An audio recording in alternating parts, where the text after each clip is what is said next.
দর্শক মণ্ডলী আসসালামু আলাইকুম। গ্রিন আর্কিটেক্টের পক্ষ থেকে আমি ইঞ্জিনিয়ার টুটুল আপনাকে অনেক অনেক অভিনন্দন এবং শুভেচ্ছা জানিয়ে আজকে মাত্র 6 শতক জমিতে একটি 3 ইউনিট 5 তলা বাড়ির প্ল্যান ডিজাইন এবং খরচের হিসাব আমি আপনার মাঝে তুলে ধরার চেষ্টা করব। দর্শক আপনি জানেন যে আমরা জমির সর্বোচ্চ ব্যবহার করে অল্প জায়গার মধ্যে অনেক সুন্দর করে আমরা ইউনিটগুলো কম্বিনেশন করে থাকি। এটা হচ্ছে আমাদের আর্কিটেক্টের বিশেষত্ব। তারা অল্প জায়গার ভিতরে সর্বোচ্চ জায়গা ব্যবহার করে আমাদের ক্লায়েন্টের চাহিদাগুলো পূরণ করে থাকে। তো দর্শক মণ্ডলী এই বাড়িটাও ঠিক তেমনই, মাত্র 6 শতক জমি। তো 6 শতক জমিতে 3টি ইউনিট করা হয়েছে। তো সে ডিজাইনটা আমি আর্কিটেকচার ড্রয়িংটা আমি কিছুক্ষণের মধ্যে আপনার মাঝে তুলে ধরার চেষ্টা করব। তার আগে আপনারা জানেন যে আমি প্রতিদিন আমি নতুন নতুন ভিডিও নতুন নতুন আইডিয়া নিয়ে আপনাদের উপস্থিত হওয়ার চেষ্টা করি।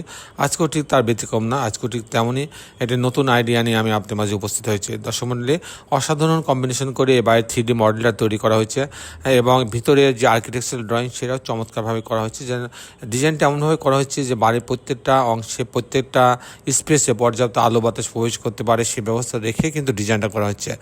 আর একটা বাড়ির সবচেয়ে বড় গুরুত্বপূর্ণ বিষয় হচ্ছে স্ট্রাকচারাল ডিজাইন।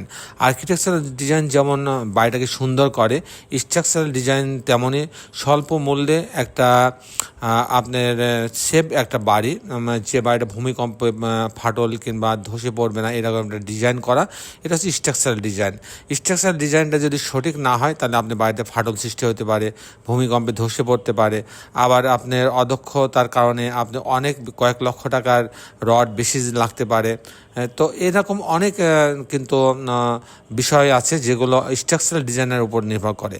সেজন্য আপনাকে অবশ্যই একটা অভিজ্ঞ আর্কিটেকচারাল ফার্ম কিংবা একটা অভিজ্ঞ কনসাল্টেন্ট ফার্মের নিকট যেতে হবে আপনার একটা চমৎকার একটা ডিজাইনের জন্য। তো এই ডিজাইনটা যেমন একদিকে আর্কিটেকচারাল ভিউতে একটা ভালো হইতে হবে, তেমন স্ট্রাকচারাল ডিজাইনটাও সঠিক হইতে হবে। বাংলাদেশে যে বিল্ডিং কোড আছে সে কোড মেনে যারা ডিজাইন করে তাদের কাছ থেকে ডিজাইন করলে আপনি সুবিধাগুলো বেশি পাবেন। তো দর্শক মণ্ডলী আমি ইঞ্জিনিয়ার টুটুল আছি আপনার সঙ্গে। আমি এখন আপনাকে আর্কিটেকচারাল ড্রয়িং নিয়ে যাব। তারপরে এই ধরনের বাড়ি নির্মাণ করতে কেমন টাকা খরচ হয় তার একটা হিসাব আমি আপনার মাঝে তুলে ধরার চেষ্টা করবো। তো দর্শক মণ্ডলী আসুন আর্কিটেকচারাল ড্রয়িংটা উপভোগ করে। আর্কিটেকচারাল ড্রয়িংটা এরকম, এটা হচ্ছে আপনাদের লম্বা একটা জায়গা। এখানে সামনে বেশ কিছু জায়গা 21 ফিট জায়গা ফেলে রাখা হয়েছে, তাও এন্ট্রি। এখানে সামনের অংশটুকু পার্কিং জোন রাখা হয়েছে, এটা হচ্ছে পার্কিং এরিয়া 943 স্কোয়ার ফিট। এরপরে 2টা ইউনিট করা হয়েছে, মাঝখান বরাবর সিঁড়ি রাখা হয়েছে এবং 2টা ইউনিট করা হয়েছে। আমি মূলত টিপিক্যাল ফ্লোর প্ল্যানটা দেখানোর চেষ্টা করব যে কী করে 3টে ইউনিট সাজানো হয়েছে সেটা দেখানোর চেষ্টা করব। তো পার্কিং জোন দিয়ে সিঁড়ির লবিতে আসবে, আসার পরে এখানে ইউনিট এ বি সি 3টে ইউনিট। দর্শক মণ্ডলী আমি এই যে বাড়িটা দেখাচ্ছি এটা মোহাম্মদ রেজাউল করিম নামে এক ভদ্রলোকের জন্য এই বাড়ির ডিজাইনটা করা হয়েছে, মোহাম্মদ রেজাউল করিম নামে এক ভদ্রলোকের জন্য। তো দর্শক মণ্ডলী যদি ইউনিট এতে যায়, সিঁড়ির এখান থেকে এই দরজায় ঢোকার পর ইউনিট এতে যায়, তাহলে এখানে মাত্র 481 স্কোয়ার ফিট, অল্প জায়গা। তো এখানে ঢোকার পরে আপনি একটা ড্রয়িং ডাইনিং পাচ্ছে, এখানে একটা কিচেন আছে, এখানে একটা কমন টয়লেট রাখা আছে, এটা একটা বেডরুম, বেশ বড় একটা বেডরুম রাখা আছে, এর সঙ্গে একটা বারান্দা রাখা আছে। এটা একটা মাস্টার বেডরুম, এর সঙ্গে একটা টয়লেট অ্যাটাচ করা আছে, একটা বারান্দা রাখা আছে। এই হচ্ছে 2টা বেডরুম, 2টা বাথরুম, কিচেন, ড্রয়িং ডাইনিং দিয়ে ইউনিট এ সাজানো হয়েছে। যদি আমি ইউনিট বিতে যাই, বিটা অনেকটা ইউনিট এর মতোই। আমি যদি এখন ইউনিট সিতে আসি, ইউনিট সি হচ্ছে 960 স্কোয়ার ফিট। তো এখানে ঢোকার পরে একটা ড্রয়িং রুম পাচ্ছে, বেশ বড় একটা ড্রয়িং রুম পাচ্ছে। এখানে একটা কিচেন রাখা আছে, কমন টয়লেট রাখা আছে। এটা একটা বেডরুম, এই বেডরুমের সঙ্গে বারান্দাটা রাখা আছে। আর এটা আরেকটা বেডরুম, মাস্টার বেডরুম, এর সঙ্গে একটা বারান্দা রাখা আছে, একটা টয়লেট অ্যাটাচ করা আছে। এটা আর একটা মাস্টার বেডরুম, এর সঙ্গেও একটা টয়লেট অ্যাটাচ করা আছে এবং একটা বারান্দা রাখা আছে।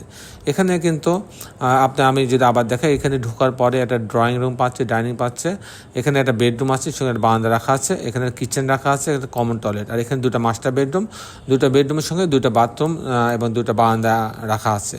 দর্শক এই হচ্ছে আর্কিটেকচারাল ড্রয়িংটা ছিল এরকম। তো আমি যদি এখন আপনাকে যেটা দেখানোর চেষ্টা করবো যে এই ধরনের বাড়ি নির্মাণ করতে কেমন টাকা খরচ হয় তার একটা হিসাব আমি আপনার মাঝে তুলে ধরার চেষ্টা করব। দর্শক মণ্ডলী আমি এই 6 শতক জমিতে 3 ইউনিট 5 তলা বাড়ি, এই ধরনের একটা বাড়ি যদি আমি হুবহু নির্মাণ করতে চাই তাহলে আমার কত টাকা খরচ হয় তার একটা হিসাব আমি আপনার মাঝে তুলে ধরার চেষ্টা করব। দর্শক মণ্ডলী প্রথমে যে খরচটা লাগবে ফাউন্ডেশন খরচ খরচ বলতে বোঝায় footing, short column, grade beam. এ পর্যন্ত যদি আমি খরচটা করতে চাই তাহলে আমার প্রতি স্কোয়ার ফিটে 1000 টাকা খরচ হবে। আর কাস্টিং খরচের পর লাগবে বিম, কলাম, ছাদ, স্ট্রাকচার, প্রতিতলার স্ট্রাকচার খরচের জন্য 650 টাকা স্কোয়ার ফিট খরচ হবে। আর এই ধরনের বাড়ি যদি আমি এটা কমপ্লিট করতে চাই ছবির মতো ফাউন্ডেশন সহ হুবহু যেমন আছে তেমন, তাহলে আমার প্রতি স্কোয়ার ফিটে 1800 টাকা খরচ হবে। সেই হিসাবে 6 শতক জমিতে এরকম একটা 5 লাখ 3 ইউনিট বাড়ি করতে আমার টোটাল খরচ হবে 2 কোটি টাকা। দর্শক মণ্ডলী, এই ছিল মোটামুটি আজকে আমার উপস্থাপনা। আপনি যারা দেশে এবং দেশের বাইরে আমার এই ভিডিওটি দেখলেন সবাইকে আমি আমার প্রতিষ্ঠান গ্রিন আর্কিটেক্টের পক্ষ থেকে অনেক অনেক অভিনন্দন এবং ধন্যবাদ জানাচ্ছি।